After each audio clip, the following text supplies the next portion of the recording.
Amém. Bom dia, gente. Deus é bom demais. Amém. Será que você pode responder essa pergunta? O que eu vim fazer aqui nessa manhã? O que eu estou fazendo aqui? Por que eu vim aqui? Por que nessa igreja? Não em alguma outra? Por que eu estou aqui? E eu vou responder por você. Você está aqui porque Deus tem um plano e um propósito para a sua vida, para que você se torne cada vez mais semelhante a Jesus, em pensamentos, em palavras, em ações, para que você tenha uma visão cada vez mais alargada do reino, para que você entenda esse plano e esse propósito. Em primeiro lugar, esse plano e esse propósito que é para a igreja, esse plano que é geral para todos, que não é um plano específico somente para você, que é um plano para todo aquele que está em Cristo, que é saúde, prosperidade, família abençoada. E Deus tem planos também específicos para a sua vida. Deus me chamou para estar no ministério, pregando, ensinando, mas de repente Deus chamou você para ser um empresário, uma empresária. De repente Deus chamou você para ser um comerciante. De repente Deus chamou você para ser um engenheiro, ou para ser, enfim, um médico, uma médica. Deus tem planos específicos para a sua vida.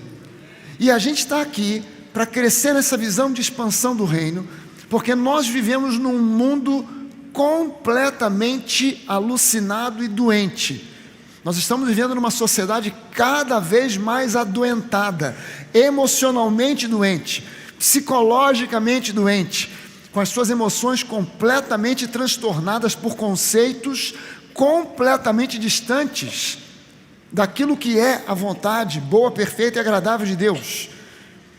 Nós estamos vivendo uma campanha que não é de ontem, não é de um ano atrás, não é da época da pandemia, mas uma campanha que paulatinamente vem se instalando na sociedade, de roubar do homem a visão da masculinidade, de roubar da mulher a visão da feminilidade, de transferir para a mulher a masculinidade do homem e de transferir para o homem a feminilidade da mulher. Então os homens estão confusos, e no reino de Deus não há confusão, porque o nosso Deus não é Deus de confusão. E estão tentando implantar isso já na mente das crianças, e há uma grande confusão, e nós precisamos chegar à igreja para ouvir a verdadeira palavra, o genuíno evangelho, que não é simplesmente uma palavra de encorajamento, não é uma palavra de ânimo, de coragem, é também isso, mas ela não é simplesmente isso. Por isso o pastor não é um coach. O coach é coach, pastor é pastor. O pastor não é um psicólogo, psicólogo é psicólogo, o pastor é pastor. Há uma diferença, são categorias diferentes. O coach pode te ajudar? Pode. O psicólogo pode te ajudar? Pode. Mas são ajudas diferentes daquela que é a ministração da palavra na boca de alguém que tem um chamado profético. E você vem para ouvir essa palavra, para que ela te produza, para que ela produza em você cada vez mais entendimento, uma visão alargada, mais plena do que é o reino de Deus. Denise deu um exemplo aqui. A igreja tem falado sobre prosperidade. Nós, a nova igreja, hoje em dia já nem tanto, mas já houve uma época em que diziam, não, essa nova igreja é a igreja da prosperidade, do evangelho da prosperidade. Entenda bem o seguinte, não existe evangelho da prosperidade, existe o evangelho. E no evangelho se inclui prosperidade. Você vai procurar na Bíblia termos relacionados com prosperidade, e o primeiro deles é a palavra bênção. Se você procurar no dicionário a descrição do que significa a palavra bênção, bênção também significa prosperidade. E prosperidade não está associado somente com dinheiro, mas nós precisamos ter uma visão mais alargada. Denise citou um exemplo aqui de um tio. Não sei se você falou que era seu tio, você apenas falou um homem. Mas esse homem, por que ela pode falar com propriedade? Porque era um tio. Ele já é falecido, mas esse tio era um homem muito bem sucedido, mas a visão dele era, em primeiro lugar, o reino de Deus. Então, quando você prega hoje sobre prosperidade, em muitos lugares as pessoas pensam assim: Deus quer que eu prospere, que eu tenha uma vida financeira abundante. E a pessoa realmente prospera. Às vezes chega na igreja numa situação financeira desastrosa. Deus abençoa, a pessoa prospera e ela imagina: bom, eu tenho prosperado e agora eu sou dizimista, de vez em quando eu também dou uma oferta, e ela se limita a isso, sem entender que quando Deus faz você enriquecer, é para que em primeiro lugar você seja um investidor do reino. Esse tio da pastora Denise, ele tinha essa visão. Então ele abençoava a vida de missionários, abençoava o sustento de igrejas, mandava construir igrejas, e quanto mais ele fazia isso, mais Deus o abençoava. Mas a visão dele não era, em primeiro lugar, a Mercedes com a qual eu sonhava, em primeiro lugar, agora que eu prosperei, aquela casa de praia que eu sempre quis. Mas ele tinha tudo isso, mas nada disso era a prioridade era o reino. Aonde estão esses homens e mulheres hoje, que têm essa qualidade de visão, que querem investir no reino? A igreja precisa entender, ampliar a sua visão e entender que quando Jesus diz: busquem em primeiro lugar o reino de Deus e as demais coisas te serão acrescentadas, isso é literal, isso não é poesia, isso não é simplesmente uma palavra para embelezar as coisas, isso é uma palavra de uma promessa que faz parte da nossa herança, para que nós tenhamos agora coragem para investir no reino. Amém? E não nos limitarmos a sermos religiosos que dão o seu dízimo, dão uma oferta e com isso estão satisfeitos, porque essa é uma visão legalista, essa é uma visão de Antigo Testamento. Nós precisamos ter uma visão de nova aliança, e na nova aliança não é o meu dízimo, não é a minha oferta, tudo que eu possuo pertence a Deus. Não é uma coisa ou outra, mas tudo é dele. Então, quando Deus fala comigo e Ele me pede para que eu disponibilize um bem qualquer, eu posso obedecer a esse comando do Espírito no meu espírito, porque eu sei que Deus é fiel. Amém? Deixa eu dar um testemunho pessoal.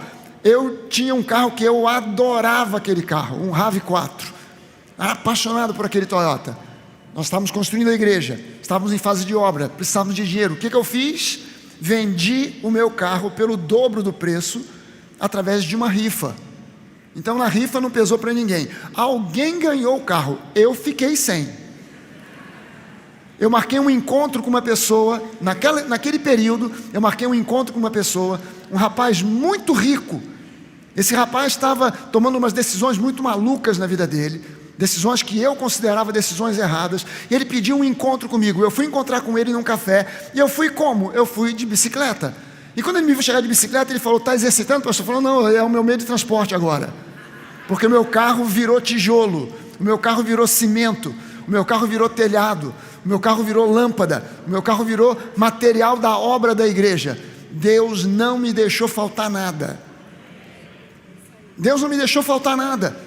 Mas foi preciso que eu tivesse uma visão de coragem de dizer: cara, eu vou abrir mão desse carro que eu amo, que eu adoro, melhor carro que eu já tive e queria continuar com ele, eu vou abrir mão dele. E eu posso dizer para você uma coisa: o meu próximo carro será um RAV4, que está custando mais de 300 mil reais. Pastor, o senhor já tem esses 300 mil? Eu não tenho nem 30, eu não tenho nem 3, mas eu estou dizendo para você que o meu próximo carro será esse.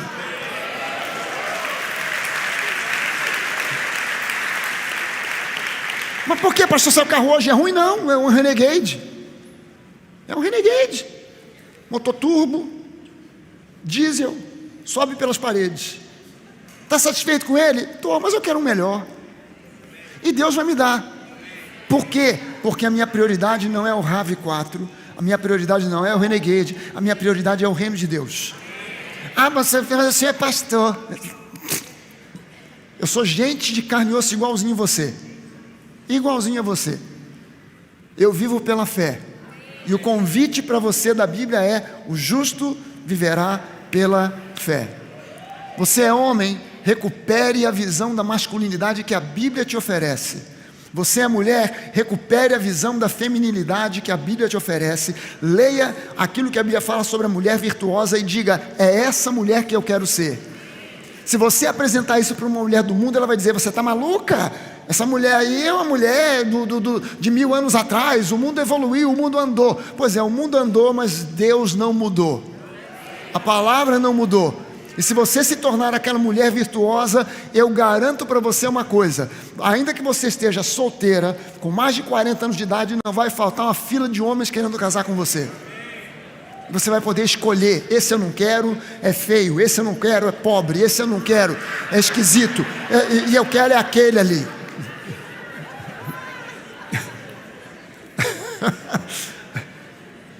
Aleluia, amém. Amém ou não amém? Gostei dessa, eu ouvi um cara dizendo essa, eu falei, meu Deus do céu, amém ou não amém? Essa eu nunca tinha ouvido, achei interessante. Amém, que significa assim seja. E eu preguei na semana passada, quero continuar hoje pregando para você sobre o fato de que eu e você em Cristo estamos qualificados para viver uma vida ricamente abençoada. Você pode levantar uma das suas mãos e dizer comigo assim: nessa manhã, mais uma vez, a palavra de Deus vai fazer um efeito transformador na minha vida. Eu não sairei daqui do mesmo jeito que eu entrei, mas eu sairei mais semelhante ao meu Senhor Jesus, em pensamentos, em palavras e em ações. Aleluia. Agora você pode dizer para a pessoa que está do seu lado, amém, que quer dizer assim seja. Eu quero ler com você aqui Colossenses capítulo 1. Se você acompanha com Bíblia de papel, você pode abrir a sua Bíblia. Se você prefere usar Bíblia eletrônica no seu celular ou num tablet, você pode abrir em Colossenses capítulo 1. Se você não tiver nenhuma coisa nem outra, você pode acompanhar a leitura pelos telões. A gente projeta aqui os versículos e eu vou ler Colossenses capítulo 1, do versículo 1 ao versículo 6.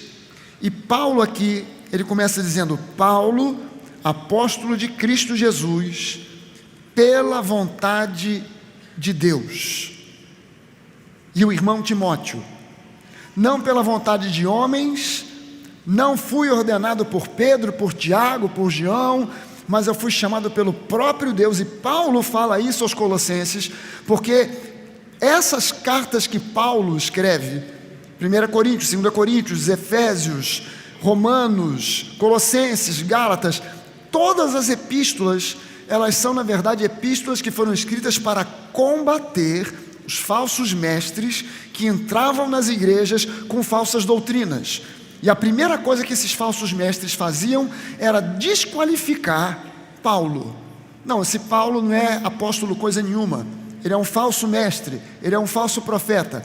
Então Paulo começa normalmente as suas epístolas mostrando as suas credenciais: Paulo, apóstolo de Cristo Jesus, pela vontade de Deus.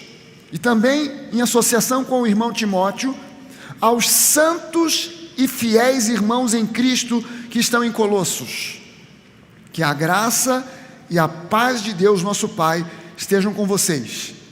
Damos sempre graças a Deus, Pai de nosso Senhor Jesus Cristo, quando oramos por vocês, desde que ouvimos da fé que vocês têm em Cristo Jesus e do amor que vocês têm por todos os santos, por causa da esperança que está guardada para vocês nos céus.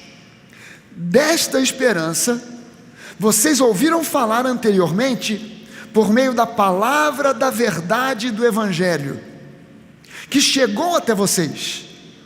Esse Evangelho, o Evangelho da graça, o Evangelho da verdade, não um Evangelho fake, não um Evangelho misturado, antiga aliança com nova aliança, lei com graça, não, este Evangelho, o genuíno Evangelho, a mensagem, a boa nova da graça de Deus, dispensada a nós, do tempo em que estamos vivendo, o ano aceitável do Senhor e não o tempo do juízo. Esse Evangelho está produzindo fruto, e ele está crescendo em todo o mundo, assim como acontece entre vocês, desde o dia em que vocês ouviram e entenderam o que? A graça de Deus na verdade. Desde o dia, esse evangelho está crescendo, se espalhando pelo mundo e crescendo, desde o dia em que vocês ouviram e compreenderam, entenderam a graça de Deus na verdade. Gente, esse texto aqui de Paulo a Colossenses, a igreja de Colossos, nos diz que a palavra da verdade, ou seja, o evangelho, chegou a nós para produzir fruto. Para que nós sejamos produtores de fruto, para que haja fruto sendo produzido na nossa vida, e então o evangelho se espalhe pelo mundo afora. E isso acontece no momento em que nós fomos e somos instruídos e entendemos a verdade e a graça que há no evangelho, a graça que há na verdade do evangelho. A falta de entendimento, presta atenção nisso aqui, a falta de entendimento sobre a graça bloqueia a produção de fruto na nossa vida. A falta de entendimento sobre a graça acaba por bloquear a produção plena de fruto na nossa vida. E Deus nos chamou para produzir muito fruto. Quando nós produzimos fruto, fruto é o resultado. A planta, a árvore, ela recebe seiva, ela é alimentada e por causa disso ela produz fruto. O fruto não é algo que ela força, o fruto não é algo que ela finge, não é algo que ela produz pelas suas forças. Não, o fruto é algo natural que brota nela mediante a seiva que ela recebe. A seiva é a palavra. Jesus é a árvore, nós somos os ramos produzem o fruto é produzido sempre nos ramos. Quando a seiva, que é a palavra, que vem através de Jesus, e é a verdadeira seiva, é o genuíno evangelho, isso faz com que naturalmente nós venhamos a produzir fruto. Fruto é o resultado, o comportamento, a minha manifestação no mundo, a maneira como eu penso, a minha mentalidade, a maneira como eu penso, que faz com que eu desenvolva hábitos, e os meus hábitos produzem em mim o meu caráter, e o meu caráter determina o meu destino. E se o meu caráter for um caráter semelhante ao caráter de Jesus, o meu destino será um destino de glória. Então começa nos pensamentos. Há uma mudança. Quando eu ouço o verdadeiro evangelho, eu estou vivendo no meio de uma sociedade doentia, adoentada, com conceitos malucos, com conceitos doidos, mas quando eu ouço a palavra, eu sou levado de volta ao jardim do Éden.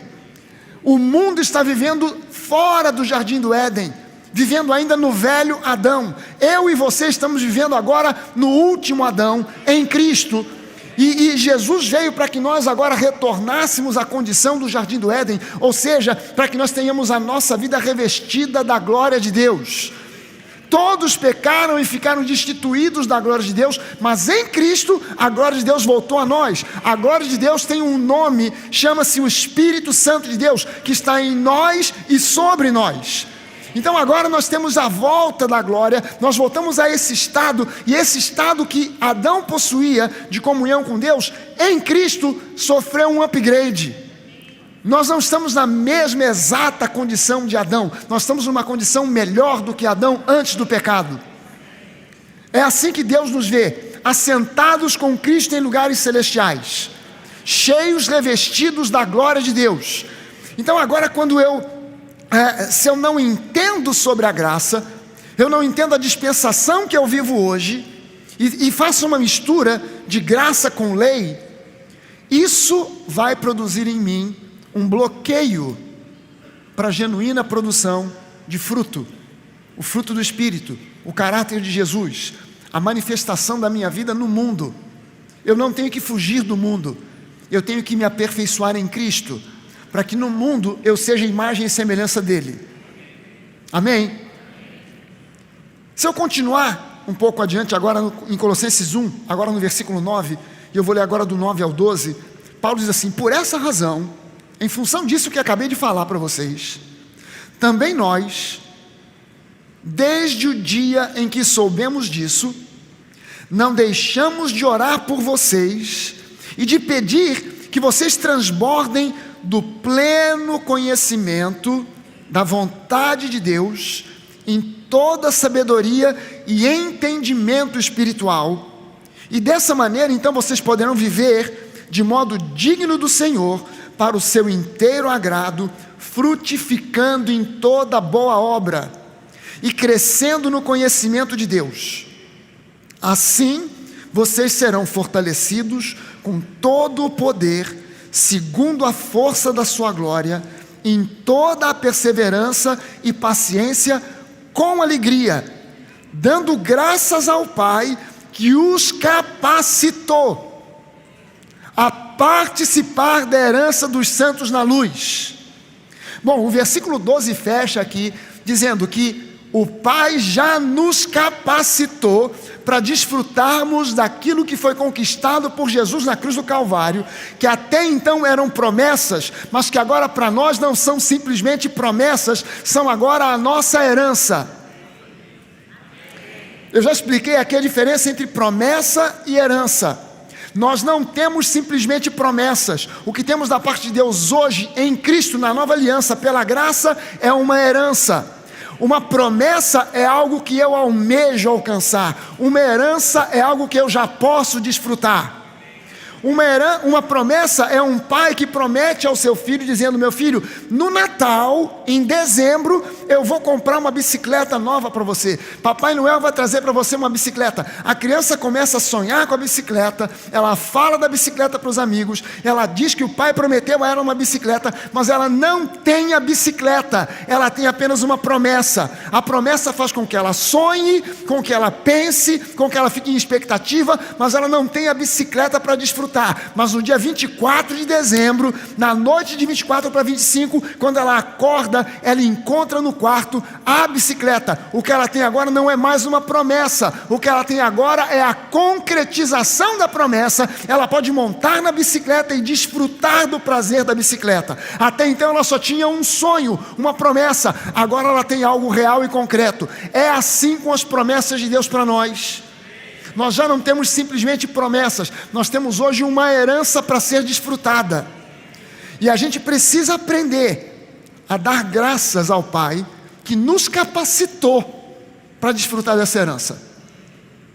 Você pode levantar uma das suas mãos e dizer isso: eu já fui capacitado por Deus em Cristo para desfrutar de todas as promessas que são agora minha herança. Amém. Não sonhe com cura, desfrute da cura. Não sonhe com prosperidade, desfrute da prosperidade. Não sonhe com família abençoada, desfrute de família abençoada. Não sonhe com uma mente equilibrada, desfrute de uma mente equilibrada. Amém. Não sonhe com um casamento feliz, desfrute de um casamento feliz. Como, pastor? Já vou dizer para você já. Eu quero trazer algo prático para você. Paulo está dizendo agora, nesse texto que a gente acabou de ler, que ele orava pela igreja, pedindo a Deus que houvesse um transbordar de pleno conhecimento da vontade de Deus. Um transbordar do pleno conhecimento, porque dessa maneira, transbordando do pleno conhecimento, eles poderiam viver de modo digno e agradável a Deus. Então aqui tem uma pergunta crucial. Aqui eu vou fazer para você uma pergunta crucial. O que significa viver de modo digno e agradável a Deus? O que isso significa? Como é que a gente responde a essa pergunta?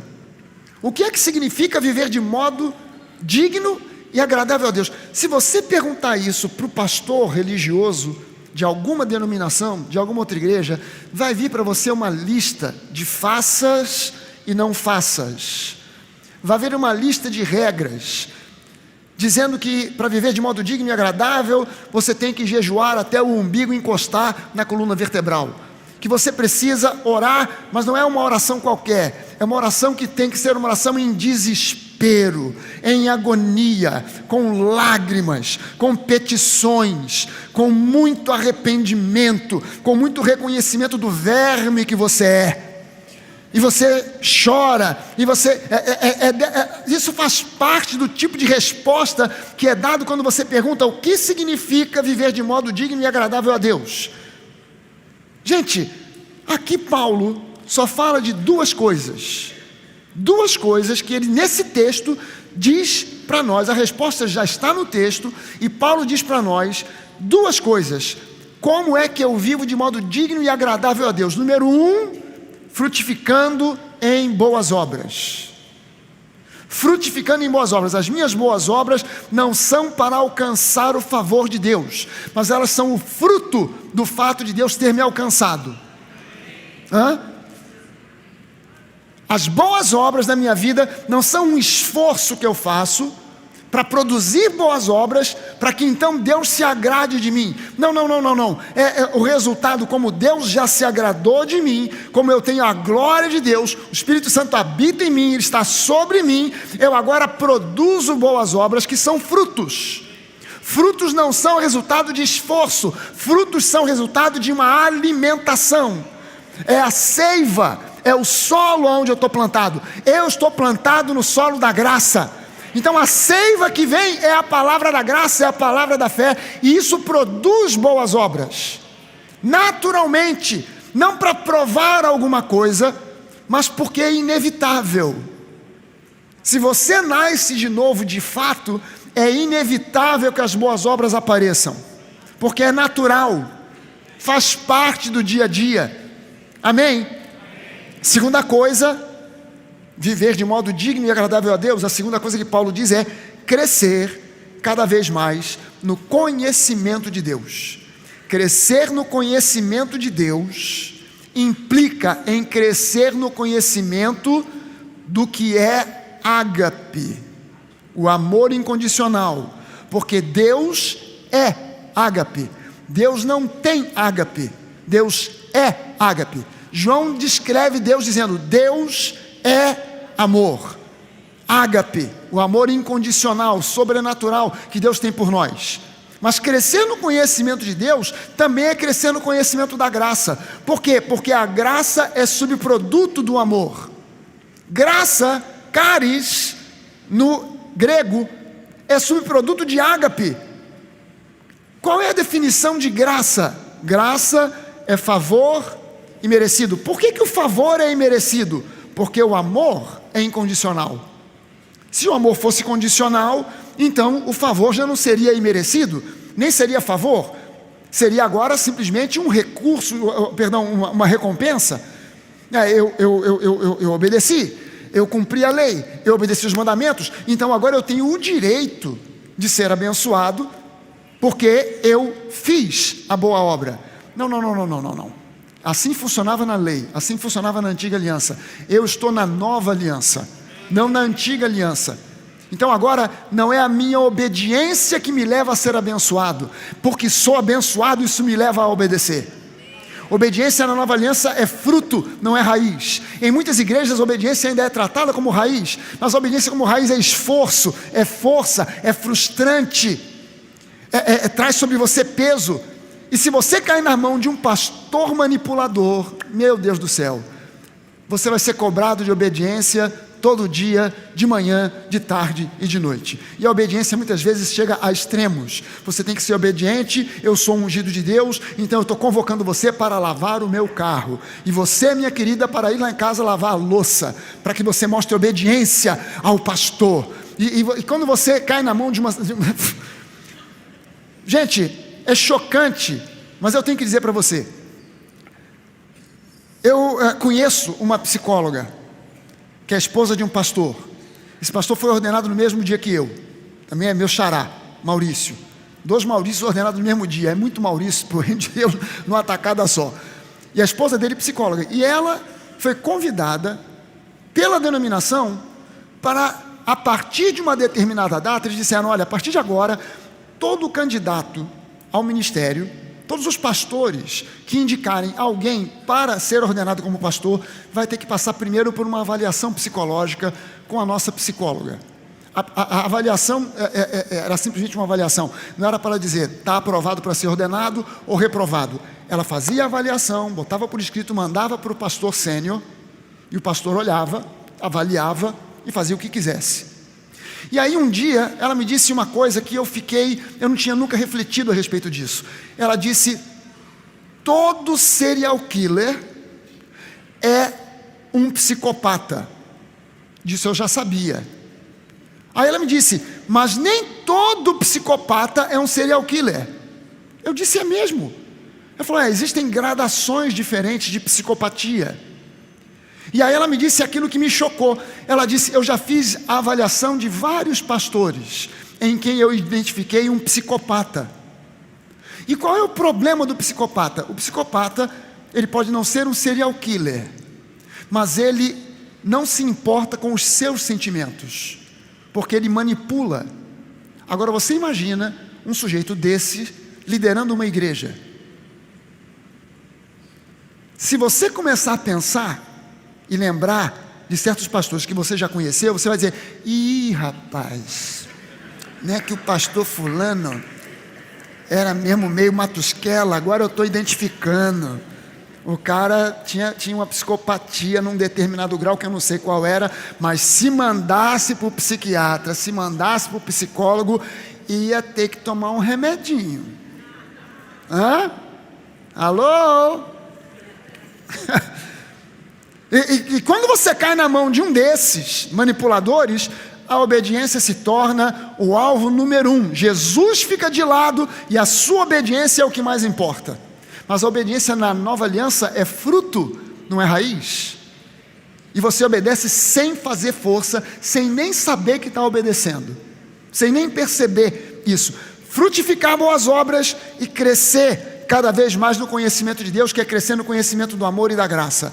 Isso é literalmente o que significa viver de modo digno e agradável a Deus. Agora, frutificar em boas obras e crescer cada vez mais em Deus vai gerar também outras duas coisas.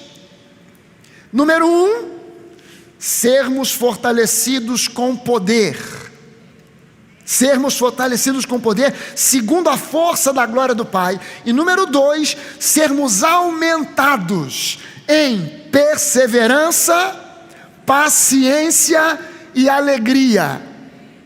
Gente, a sabedoria de Deus é tremenda, porque você pode achar que falta muita coisa na sua vida, mas se há 3 coisas que eu vejo que fundamentalmente faltam em muitas pessoas na igreja, é perseverança, paciência e alegria. Perseverança, paciência e alegria. Você pode repetir essas 3 qualidades comigo? Perseverança, paciência e alegria. Quem já orou pedindo mais paciência a Deus alguma vez na vida? Já fez essa oração? Incrível como Deus responde e você não aceita a resposta de Deus. Você pede paciência, Deus bota aquela pessoa chata, cri-cri, na sua vida, e você começa a orar: remove esta pessoa, Deus, tira da minha vida esse chato, essa coisa horrorosa, tira de mim este chiclete que grudou na sola do meu sapato, prepara e leva, Senhor, para o teu reino. Você começa a orar, e Deus diz assim: mas você não pediu paciência, estou te treinando para desenvolver paciência. Perseverança. Quantas pessoas, gente, eu sou um camarada que eu tenho assim uma verdadeira paranoia com falta de perseverança. Quando algum dos pastores da Nova chega para mim e diz: pastor, eu estou com a ideia de fazer isso aqui, e eu digo: ok, vai em frente. Se daqui a 1 mês, 2 meses, 3 meses, 6 meses o pastor abandona aquele projeto de lado, a minha vontade é de condená-lo à morte, é de construir na Alameda um cadafalso, botar uma forca e pendurar, porque eu detesto quando a gente começa alguma coisa e para no meio. A minha mentalidade é: começou, não quero saber se está dando bom ou se está dando ruim, vamos perseverar. O culto nosso de quinta-feira era para ter terminado e não existir mais, talvez há uns 15 anos atrás. O pastor Bené chegou para mim e disse: Fragale, deixa comigo o culto de quinta-feira, eu vou fazer esse culto, eu vou perseverar. E eu falei: ok, Bené, está na tua mão. O culto não vinha praticamente ninguém, o culto estava chato, estava sem estrutura, estava complicado. O Bené pegou aquele culto e ele começou a perseverar. A gente sabe que culto de meio de semana é difícil das pessoas chegarem, porque às vezes trabalham distante, em algum lugar, e o trânsito no Rio de Janeiro, em Barra da Tijuca, mas o Bené perseverou, e esse culto de meio de semana nas quintas-feiras só continua existindo porque alguém teve perseverança, não abandonou o projeto no meio. Quantas pessoas chegam na igreja, se envolvem na música, em vários postos de liderança, e de repente, Deus agora me chamou para ir não sei para onde. Então esse Deus que você está servindo é um Deus de confusão, porque primeiro você chegou para mim dizendo que Deus te chamou para servir na nova, nessa área ou naquela, mas agora Deus mudou de ideia, Deus ficou doido. Esse seu Deus não é o mesmo Deus que fala comigo. E muitas vezes a pessoa chega para mim e fala assim: pastor, Deus falou comigo para eu ir para não sei para onde. Na hora eu conheço Jesus. Desculpe qualquer coisa, mas eu conheço Jesus melhor do que eu conheço alguns de vocês. Muitos de vocês, a maioria de vocês, na verdade todos vocês. Eu conheço Jesus. E na hora que a pessoa fala, aqui dentro o Espírito Santo diz: fui eu que falei, não. O que eu digo para a pessoa? Nada. Por quê? Porque se ela diz que foi Deus que disse, quem é a autoridade que está acima de Deus? Ninguém. Então se ela diz que foi Deus que falou, amém, vai lá, vê o que dá. E geralmente dá ruim. E quando dá ruim, a pessoa fica com vergonha de voltar, embora a gente diga: as portas continuam abertas. As portas continuam abertas. A gente não menospreza nem despreza ninguém, mas a pessoa fica com vergonha porque ela sabe que deu um tiro no escuro e errou o alvo. E a gente precisa aprender a ser perseverante, a ter paciência e alegria. A alegria do Senhor é a nossa força. A Bíblia diz que um espírito alegre aformoseia o rosto. Olha a economia que você está fazendo em botox, em preenchimento, em cirurgia plástica, só de buscar a alegria do Senhor. Porque se você não tem alegria, não vai ser o botox que vai melhorar a sua cara. Às vezes dá ruim, porque você tem aquela cara assim, bota o botox, aí fica... Você toma cuidado, porque na verdade a alegria do Senhor é a nossa força. E tudo isso deve acontecer em meio a ações de graças ao Pai. Ações de graças, essas ações de graças devem ser dadas ao Pai de modo contínuo, constante. Por quê? Porque Ele nos capacitou, ou seja, nos tornou capazes, dignos, nos qualificou para desfrutarmos da herança que através da obra da cruz foi concedida aos santos que estão na dimensão da luz de Cristo. E se você está nessa dimensão, diga amém. Amém. Aleluia. Agora eu tenho uma outra pergunta crucial para fazer. Qual é a outra pergunta crucial, mediante o que a gente está vendo aqui? Eu estou qualificado. Você pode dizer isso: eu estou qualificado. Mas o que eu e você precisamos fazer para ter acesso a essa herança? O que a gente precisa fazer para ter acesso a essa herança? Essa é uma das coisas que o pessoal que critica a graça não entende. Quando a gente diz a graça é favor imerecido, eu preciso entrar no descanso, a pessoa acha que a gente não tem que fazer nada, mas a gente tem que fazer alguma coisa, só que não é o que normalmente os religiosos dizem. E eu quero falar para você de 5 coisas que nós precisamos fazer se nós queremos desfrutar da nossa herança. Quem quer desfrutar da herança que tem em Cristo Jesus, diga amém. Diga: eu quero. Faça uma oração bem breve agora e diga: Pai, eu quero desfrutar da plenitude da minha herança em Cristo. Aleluia, amém. O que eu preciso fazer? 5 coisas. Número 1, eu preciso me localizar. Diga comigo assim: eu preciso me localizar. Ou seja, eu preciso saber onde eu estou no mundo espiritual. Aonde eu me localizo?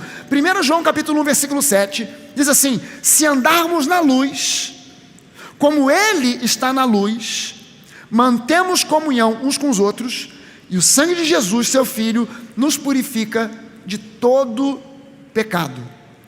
Muitas vezes você ouve pregações e ensinos citando esse versículo de 1 João, que dizem que se nós andarmos de acordo com a luz que recebemos, e o termo luz, algumas vezes na Bíblia, é colocado como conhecimento, como algo que eu compreendo, que eu entendo. Ou seja, eu era ignorante a respeito desse assunto, mas agora eu fui iluminado, eu agora tenho entendimento sobre esse assunto.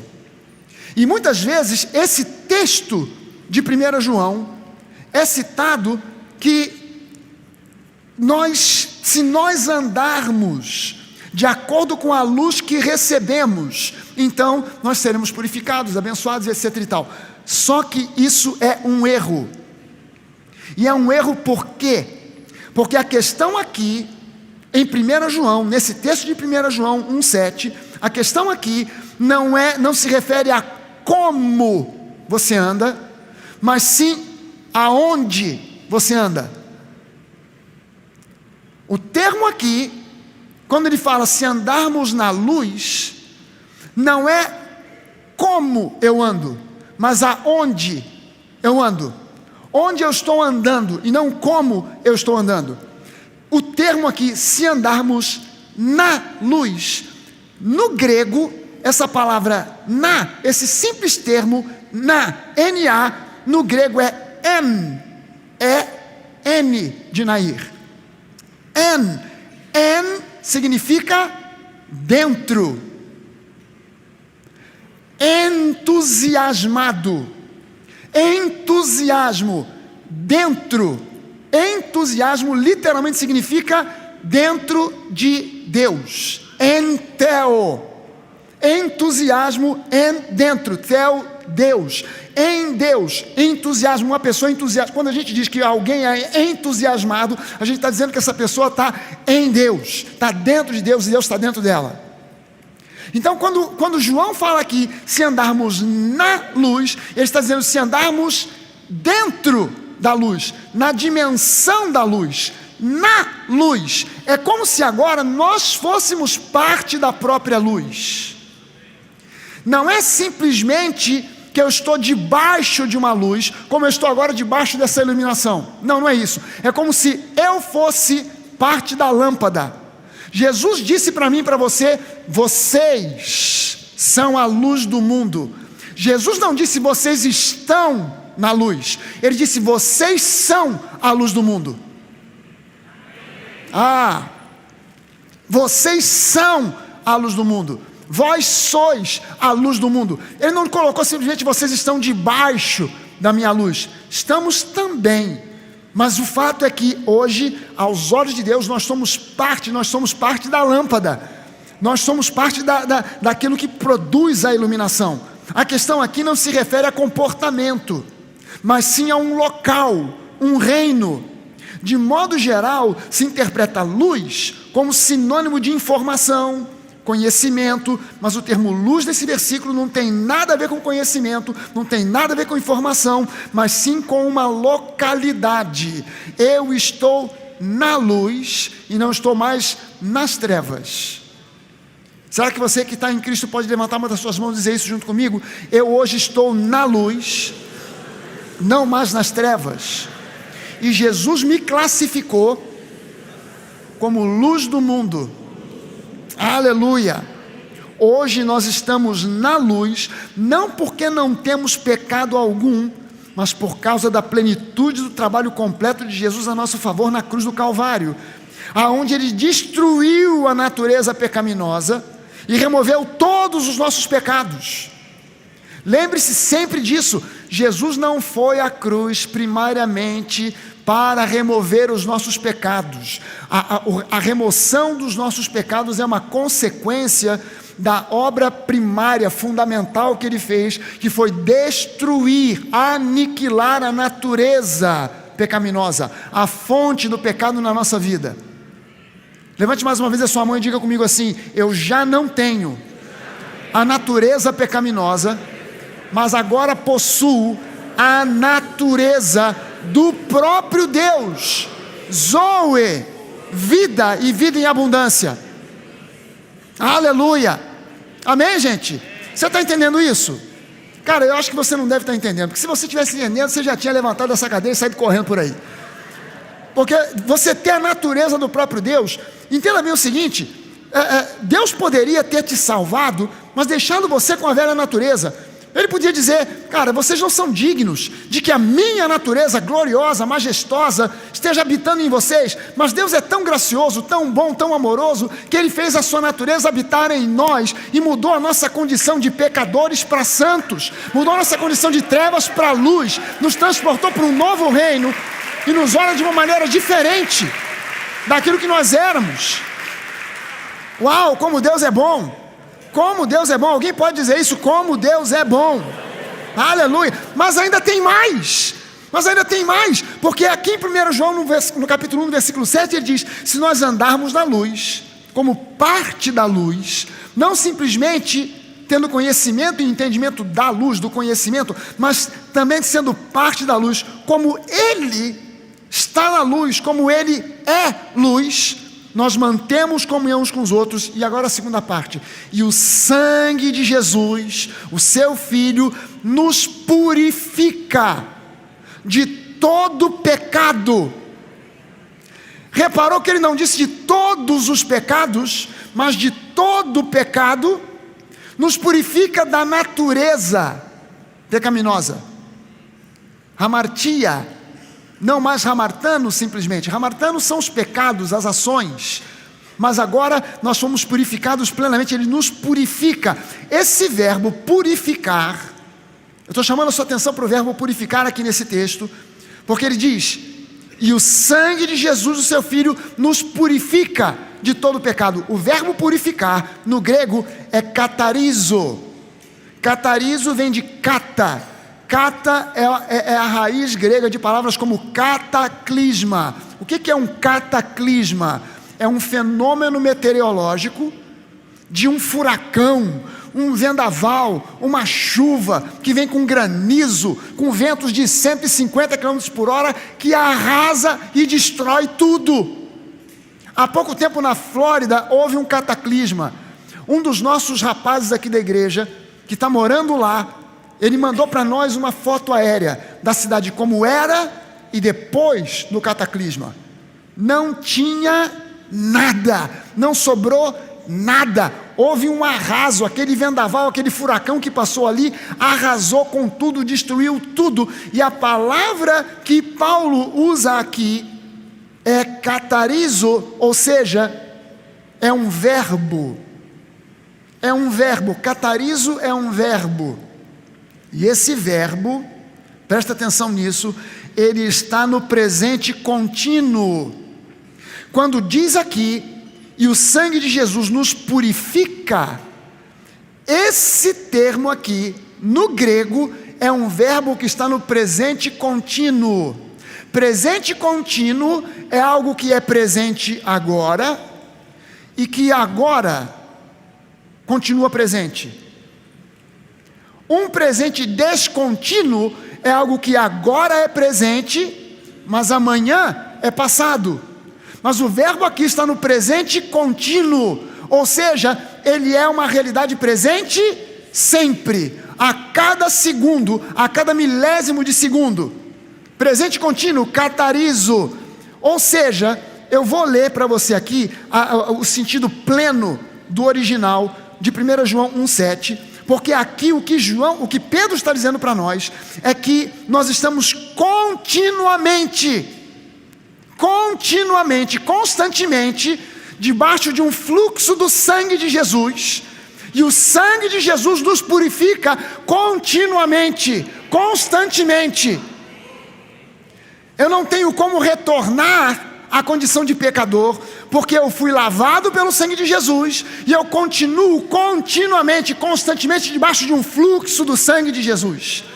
Catarizo. E a versão original de 1 João 1,7 seria assim: se nós andarmos na luz, como Ele está na luz, mantemos comunhão uns com os outros, e o sangue de Jesus, seu Filho, nos purifica continuamente, e continua a nos purificar de todo pecado.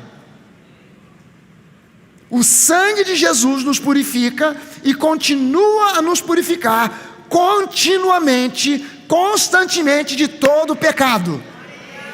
João não está dizendo, você será purificado se você confessar, porque até eu confessar, eu já sofri o banho do sangue, eu já fui lavado pelo sangue. Eu estou confessando algo que Deus já esqueceu, por quê? Porque eu fui lavado, eu estou sendo continuamente lavado pelo sangue de Jesus.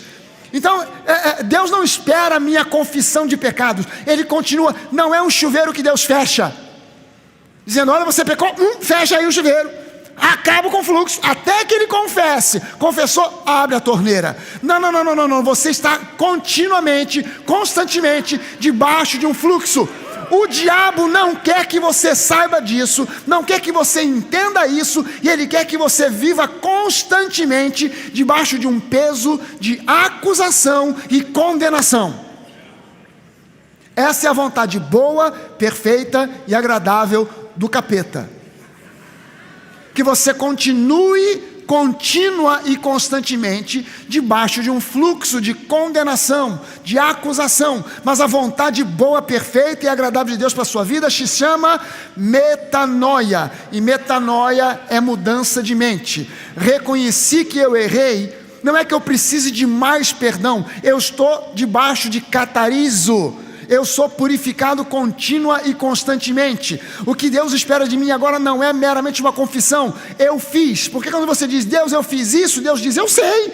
Eu quero saber agora qual é a providência que você vai tomar. E a minha providência é, Senhor, eu quero exercitar metanoia. Metanoia é mudança de mente. Mudança de mente provoca mudança de atitude.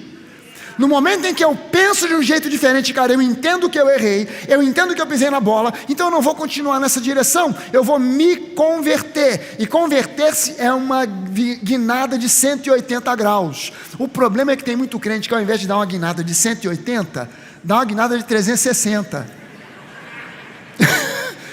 E volta para a velha vida. Continua fazendo as mesmas coisas. Isso não é metanoia. Ele confessa o erro, ele confessa o pecado. Ah, Senhor, eu confesso, eu roubei, eu menti, eu adulterei, mas eu me arrependo e eu quero mudar. Aí ele faz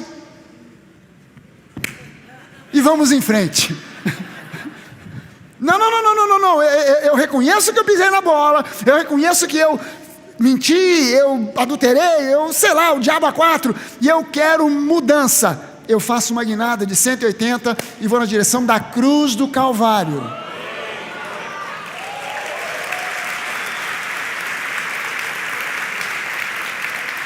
A cruz é o alvo. A cruz é o alvo. A palavra pecado literalmente significa errar o alvo. Quando é que eu erro o alvo? Quando eu erro a minha direção em direção à cruz. Quando eu erro o meu caminho em direção à cruz, e eu começo a focar em mim mesmo, nas minhas carências, nas minhas necessidades, eu começo a dar desculpas para o meu pecado. Ah, eu fiz porque as circunstâncias, eu fiz porque eu fui pressionado, ah, eu tenho trauma, eu fiz porque eu tenho trauma de infância, então pastor me perdoa, eu tenho direito ao perdão pastor, porque eu tenho trauma, então porque eu tenho trauma eu faço, sai do trauma, para com isso. Que mentalidade é essa? Você vai ficar dando desculpa para você e para Deus? Ah, Deus, mas eu faço isso por causa do outro. Gente, se você vive em função do outro, se Jesus vivesse em função dos outros, hein? Já imaginou? Se você não quer ser semelhante a Jesus em pensamentos, palavras e ações, a primeira coisa que você tem que passar a não se importar é com os outros. Ah, mas se eu fizer, o que o outro vai pensar? Se eu parar de usar droga, o que o outro vai dizer? Se eu parar de adulterar, o que o outro vai falar? Ah, vai dizer agora que eu estou nessa aí agora eu não sou nem homem nem mulher, eu sou neutro, então já não estou mais nem com homem, nem com mulher, nem com ninguém, porque eu sou neutro. O que vier, a mim não negarei, não rejeitarei. Não, eu tenho que me posicionar e entender que a coisa começa com uma mentalidade. Eu reconheci que eu errei, dá uma guinada de 180, aponta de volta para a cruz, porque você está debaixo, você não será perdoado se você fizer essa guinada de 180. Você já foi perdoado e por isso você pode fazer essa guinada de 180 e ir na direção da cruz, porque você não será rejeitado. Você já foi aceito. Você pode dizer assim com alto e bom som: eu estou na luz. Aleluia. Segunda coisa, eu preciso tomar conhecimento do que consiste a minha herança. Eu preciso tomar conhecimento do que consiste a minha herança. É de fundamental importância que eu conheça o que me foi concedido gratuitamente. Ou seja, sair da ignorância, conhecer o que consta no testamento, que declara aquilo que me foi dado. Eu preciso ir à palavra e ver e conhecer as promessas, e não olhar mais para elas como promessas. Crê no Senhor Jesus e será salvo tu e tua casa. Isso pode ter sido promessa para muita gente. Para mim é minha herança. Ah, mas tem muita gente na minha família que ainda não foi salva. A batata deles está assando. Será que você pode dizer essa oração? Senhor, eu creio que a batata do pessoal da minha família está assando. Já está no forno. E já está assando. Sabe, você não pode desanimar, você tem que perseverar. Ah, pastor, mas o meu marido, ele não se converte, eu já estou na igreja há 20 anos, aquele homem coração duro. Você precisa mudar de atitude, alguma coisa precisa mudar. Porque eu garanto para você que a vontade boa, perfeita e agradável de Deus é que ele se converta. Mas se você trata esse homem como se ele fosse um incrédulo, começa a tratar esse homem como se ele fosse santo dos santos. Você sai de casa para vir à igreja no domingo de tarde, ele está de camiseta do Flamengo, diante da TV, para assistir um jogo do Flamengo, e ele não vem à igreja de jeito nenhum por causa do jogo do Flamengo, e ele está lá com 3 latas de cerveja, e ele já bebeu 4, e tem mais 3, porque ele estava esperando o jogo do Flamengo. Você, ao invés de sair e dizer assim: está nesta cachaça, homem, olha que o inferno te abraça, e você sai, esse cara não vai vir à igreja nunca. Mas se você olha para ele e fala assim: querido meu amor, estou indo à igreja, mas assim que voltar, e sai, esse cara vai se ajeitar no sofá e vai dizer: opa. Antes ele dizia: essa mulher vive nessa igreja, esse pastor deve estar passando uma cantada na minha mulher. Agora ele vai dizer: eu preciso conhecer esse pastor, porque esse camarada está mudando a cabeça dessa mulher. Olha só, essa mulher está ficando cada vez, ela está se arrumando, ela está toda bonita, ela está toda jeitosa. Olha só a roupa nova que ela comprou na Renner, aleluia. Bem que eu vi no meu cartão que entrou lá, então é ela que está se ajeitando. Olha só a maquiagem, olha o cabelo que ela fez. Uau, essa mulher não é mais uma gata, é uma tigresa. Mas você quer andar de acordo com a religiosidade? Aí não pinta cabelo, não depila as pernas, nem axila, nem nada. Por quê? Porque não pode, porque o Senhor se desagrada. O Senhor se desagrada, o seu marido se desagrada, qualquer um se desagrada. Ninguém te aguenta.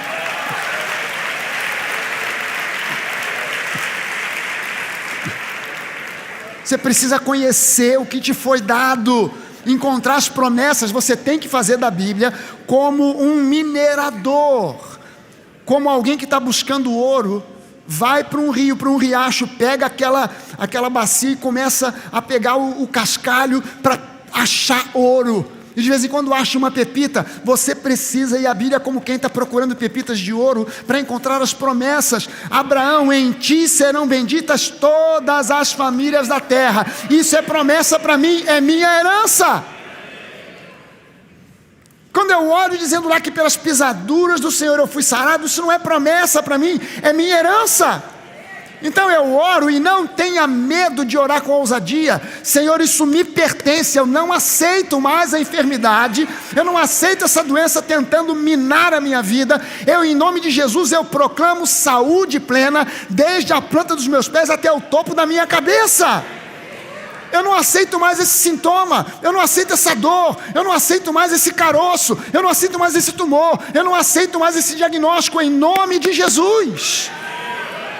Você tem que ser ousado, sabe, você tem que declarar: eu não aceito mais essa escassez, Eu não aceito mais essa pobreza. Eu não aceito mais ficar contando moedas para entrar no BRT. Eu quero o meu carro. Eu quero a minha casa. Eu quero bens que possam abençoar também outras pessoas. Eu quero prosperidade em nome de Jesus. Mas você tem que ser ousado.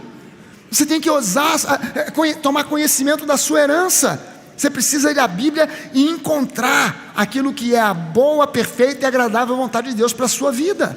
Eu não posso ficar vivendo como um herdeiro que tem direito à herança, mas que ainda vive como se fosse um deserdado, um carente, sem eira nem beira, ou então alguém que depende apenas dos recursos naturais limitados que possui, da minha própria força. Não, eu tenho uma herança em Cristo. Eu não posso ser como aquele casal, sabe, que juntou dinheiro a vida inteira para fazer um cruzeiro. Juntou dinheiro a vida inteira para fazer um cruzeiro. Um casal humilde que sonhava em fazer um cruzeiro pela Europa, e foram daqui para conhecer a Grécia e a Itália e toda a Croácia e tal, e embarcaram, mas levaram um isopor desse tamanho, cheio de sanduíche de queijo, porque eles pensaram: só deu para comprar passagem, não deu para pagar pelo resto, então a gente vai comendo o nosso sanduíche. E cruzeiro, se você já fez cruzeiro, é inevitável que você comece a conhecer as pessoas. Você senta nas mesas ou andando pelo navio, você não tem para onde correr, então você acaba conhecendo gente, e todo mundo gostando daquele casal simpático, gente boa, gente fina, mas na hora do almoço e da janta eles sumiam. E o pessoal perguntava: pô, mas aquele casal não está aqui almoçando nem jantando com a gente, pessoal, gente boa, por que não estão aqui com a gente? E o casal, ao longo da viagem, começou a ficar assim meio fraco, meio desanimado. Aí alguém foi lá e perguntou: mas por que houve que vocês não vêm jantar com a gente, não almoçam conosco? E disseram: olha, eu vou abrir a verdade para vocês, vou falar a verdade. Na verdade, a gente juntou dinheiro a vida inteira para fazer esse cruzeiro, era o nosso sonho da vida, e a gente não trouxe o dinheiro suficiente para participar de almoço e jantar, então nós trouxemos só sanduíche de queijo. Eu já não aguento mais ver sanduíche de queijo, pão de forma com queijo de manhã, de tarde, de noite, eu não aguento mais. Estou falando agora a verdade para vocês. E as pessoas ouviram e falaram assim: rapaz, mas as refeições já estavam incluídas no preço da passagem. Vocês estão comendo pão com queijo quando era para estar comendo filé mignon, caviar, robalo, e vocês estão comendo pão com queijo.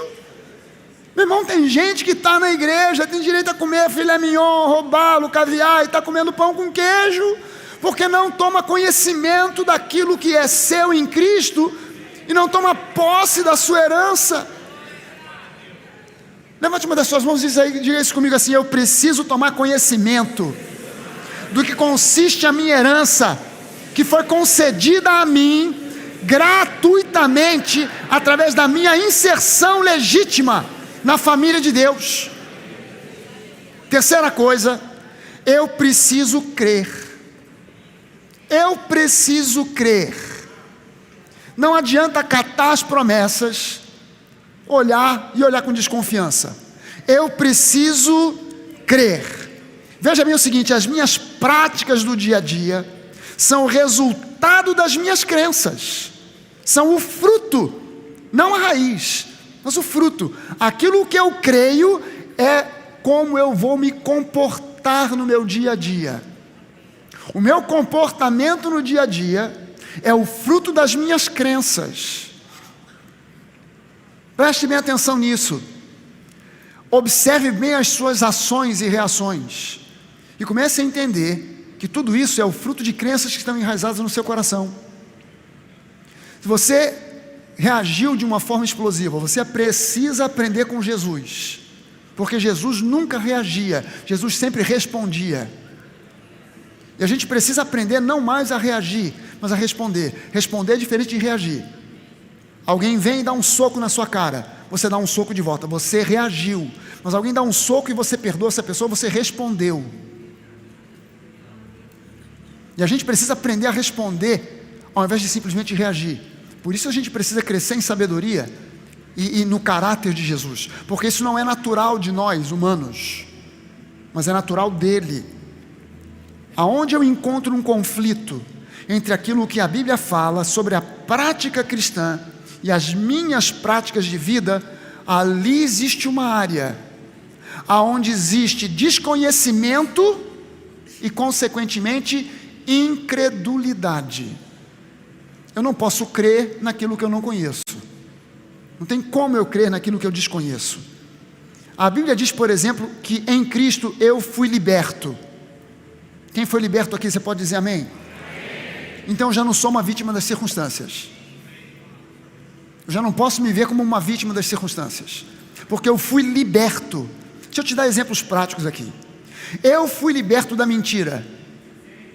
Se eu fui liberto da mentira e eu continuo a mentir, eu não estou dizendo que eu tinha o hábito de mentir, estou dando só um exemplo para você. Se eu fui liberto da mentira e continuo a mentir, é porque eu não creio que Deus vai me guardar, vai me proteger e vai honrar se eu disser a verdade. É simples assim. Você é crente e conhece alguém, cara, o cara diz que é crente, mas é mentiroso. É porque ele não crê. Ele, na verdade, ele tem uma área de incredulidade. Ele não crê que Deus vai honrá-lo se ele disser a verdade. Ele pensa, não, nessa área aqui eu tenho que mentir um pouquinho, eu tenho que enganar um pouquinho, porque senão vai dar ruim para mim. Cara, você não está acreditando que Deus pode honrar quando você diz a verdade. Se você se converteu, você foi liberto das drogas. Se alguém se converte e continua a usar drogas, é porque essa pessoa não crê que Deus pode e vai socorrer a essa pessoa no momento em que ela for tentada a usar a droga. Mas se eu não creio que Deus pode me fortalecer e me garantir que Ele vai me abençoar na hora em que eu sofrer a tentação, então eu cedo, porque na verdade eu não creio. Você está entendendo que muitas coisas a gente bota no colo do diabo? A gente joga na conta do diabo, mas na verdade está na nossa própria conta. Eu menti porque o diabo, cara, o diabo está de longe olhando e fala assim, eu? Fui eu não, foi contigo mesmo. Pastor, eu não consigo parar de usar droga, porque o Satanás e o diabo estão olhando assim, eu? Você pode ver, seu, é meu não. É porque você não está crendo. Aliás, se você quiser, eu preparei 3 artigos sobre a realidade dos efeitos da maconha. Se você quiser, a gente vai disparar. Se por um acaso o teu e-mail não está cadastrado ainda na igreja, cadastre, porque a gente vai mandar independente. É só estar cadastrado, a gente vai disparar essa semana esses 3 artigos. Um deles fui eu que fiz e outros 2 eu tirei de 2 médicas da UFRJ, falando sobre os efeitos, o que a maconha causa de fato, porque as pessoas pensam assim, mas maconha, pastor, é uma ervinha natural. O veneno da cobra também é natural. E as pessoas pensam assim, não, é diferente da cocaína. Deixa eu te dizer uma coisa. Hoje a gente sabe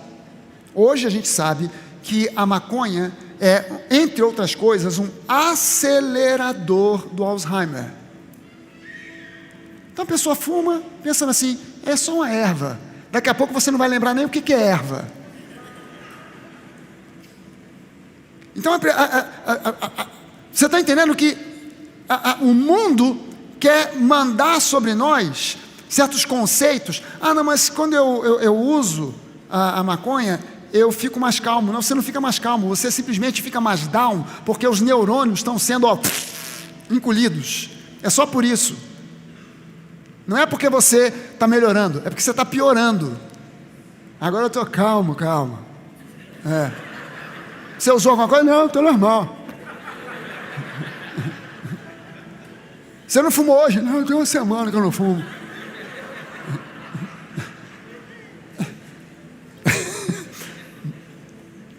Ou seja, eu creio, independentemente do que dizem as circunstâncias e os sentimentos.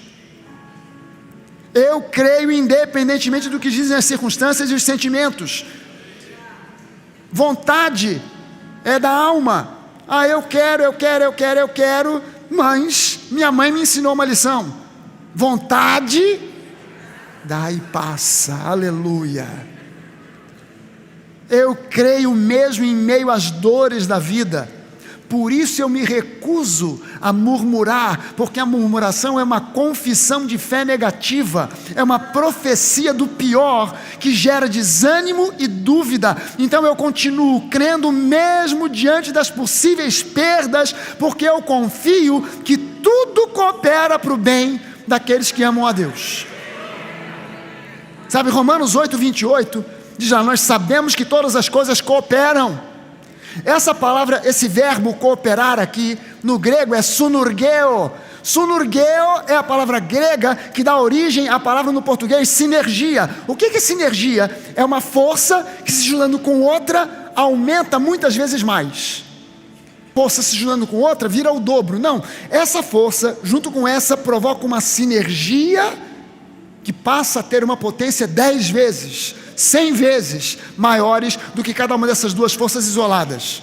E é o termo que é usado aqui por Paulo em Romanos. Sabemos que todas as coisas cooperam, ou seja, provocam uma sinergia para o bem daqueles que amam a Deus, daqueles que são chamados segundo o seu propósito.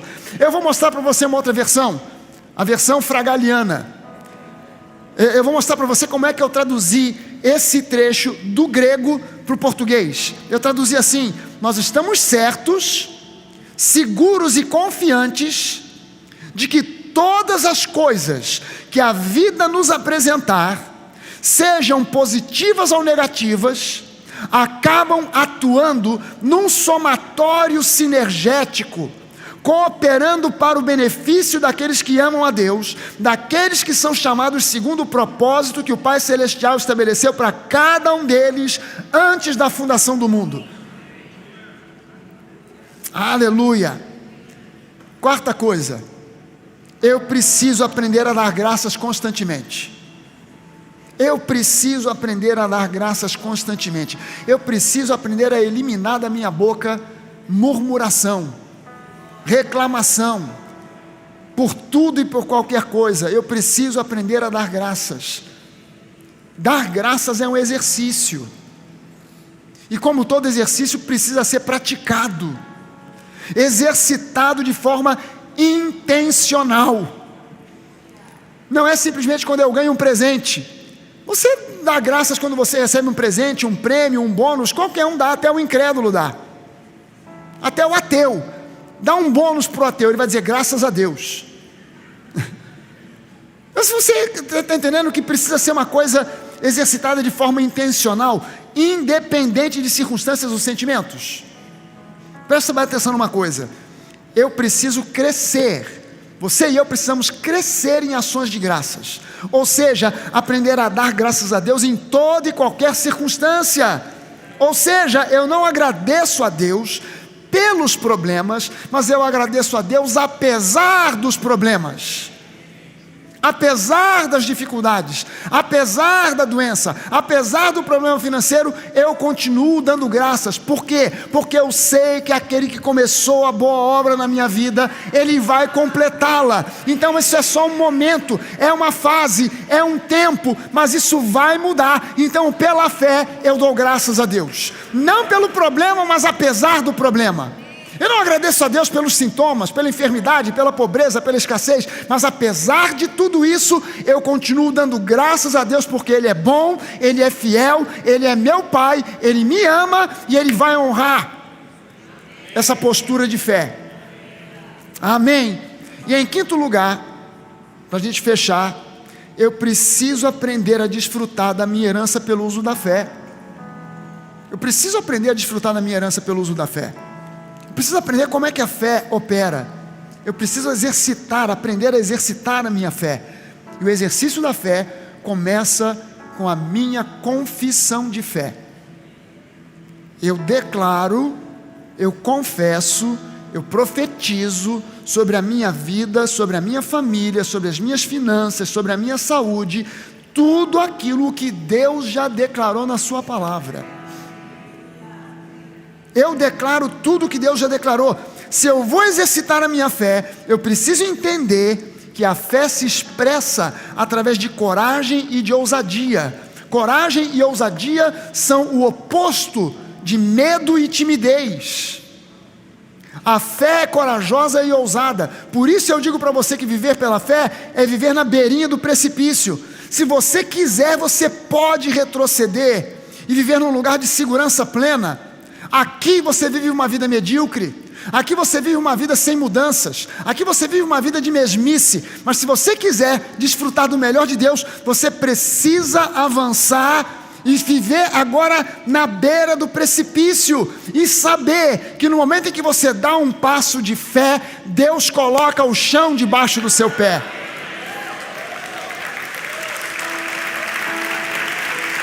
Porque Deus é fiel. Deus é fiel. Eu não declaro porque eu estou sentindo que melhorei. Não, eu estou botando um pé num vazio e Deus colocará o chão da cura. Eu não declaro que estou próspero porque minha conta bancária está cheia de dinheiro, mas eu coloco o pé num vazio e Deus coloca o chão da prosperidade debaixo dos meus pés. Mas eu continuo avançando. Eu não posso parar e recuar. Já vivi muito pela fé, mas acho que agora eu estou mais velho, eu preciso recuar. Abraão teve que viver pela fé aos 80 anos de idade e teve que continuar perseverando na fé até os 100 para que Isaac viesse a nascer.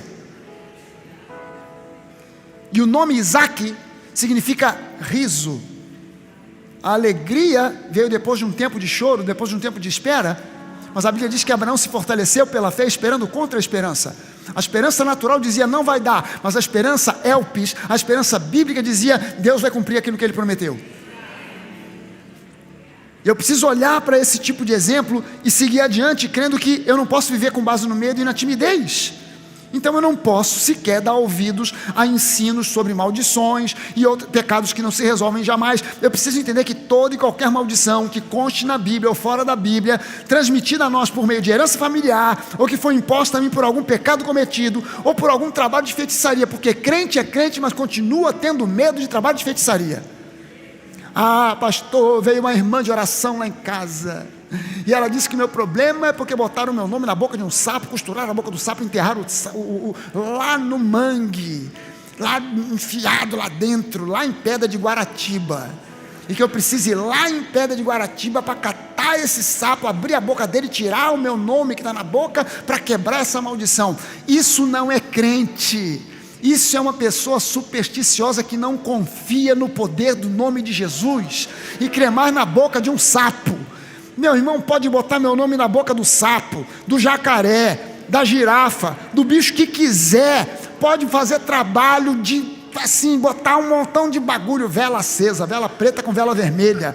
Pode botar farofa, frango. Muito obrigado pelo frango, pela farofa. Vai ser um almoço de domingo maravilhoso.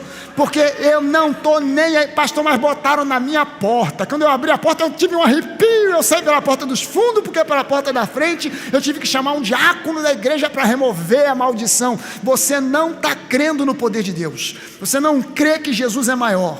Você não está entendendo que Jesus está acima e bem acima. Ele é El Elyon, o Deus que está acima, o Deus Altíssimo, que está muito acima. E você está sentado com Cristo em lugares celestiais.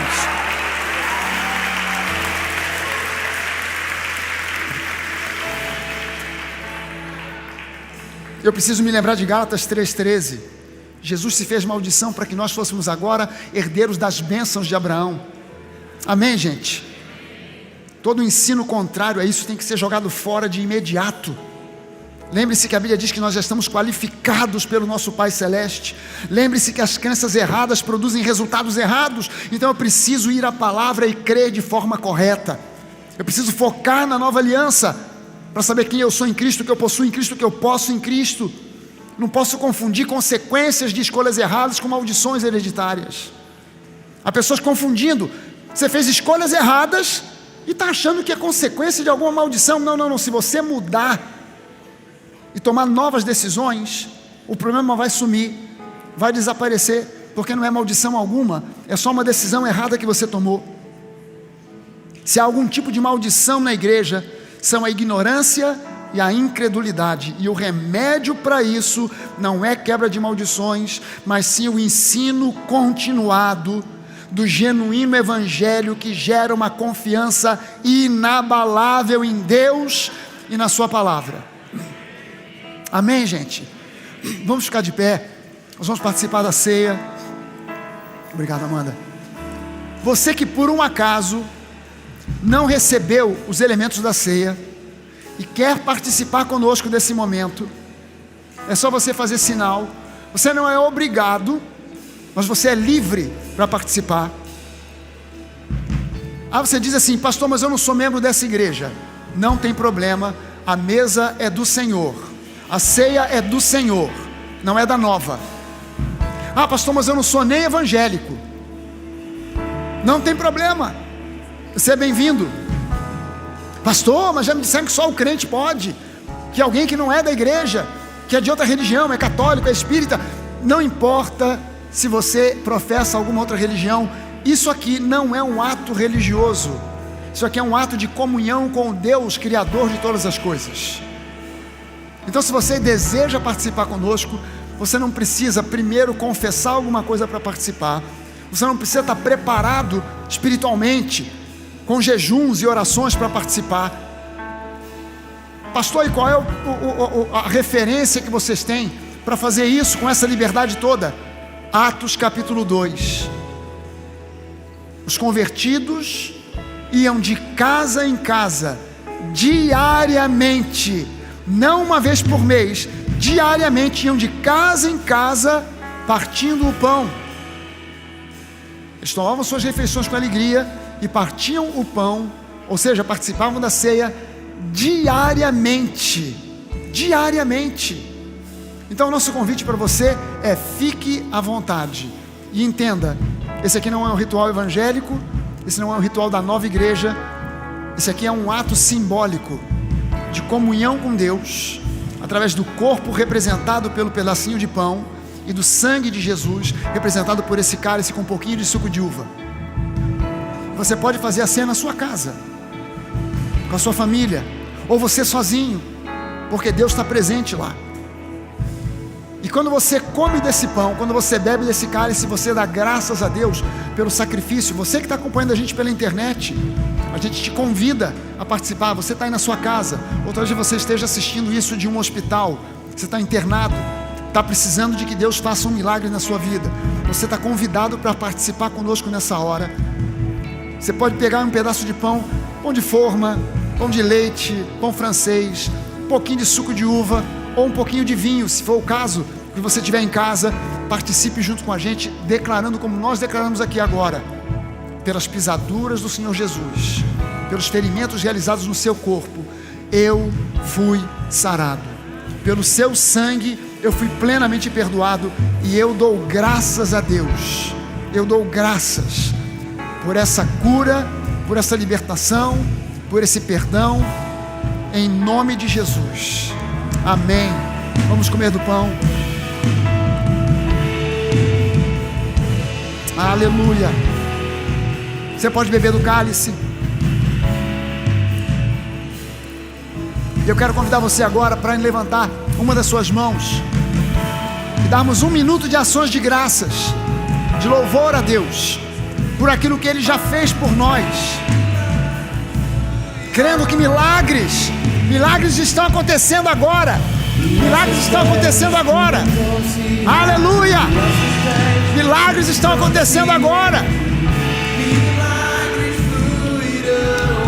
Receba a cura, receba o milagre que você precisa na área financeira. Receba um milagre para a sua vida financeira. Receba um milagre para a sua família. Oh, aleluia! Aos seus pés tudo então se rende. Aos seus pés tudo então se rende. Milagres fluirão. Oh, yeah. Deus se move, creio que fala agora, que o seu poder transforma tudo em mim. Olhando para o alto, minha visão se abre, e o seu poder transforma tudo em mim.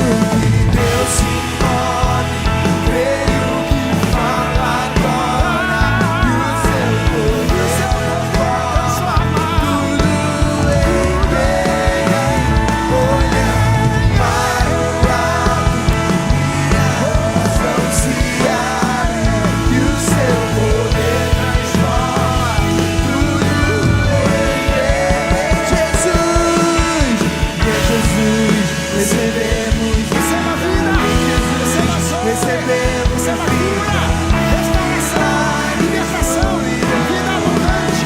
Receba agora em nome de Jesus. hoje a seus pés, tudo então se rende.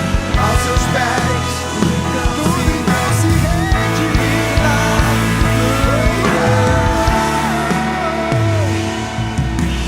Aleluia, Jesus.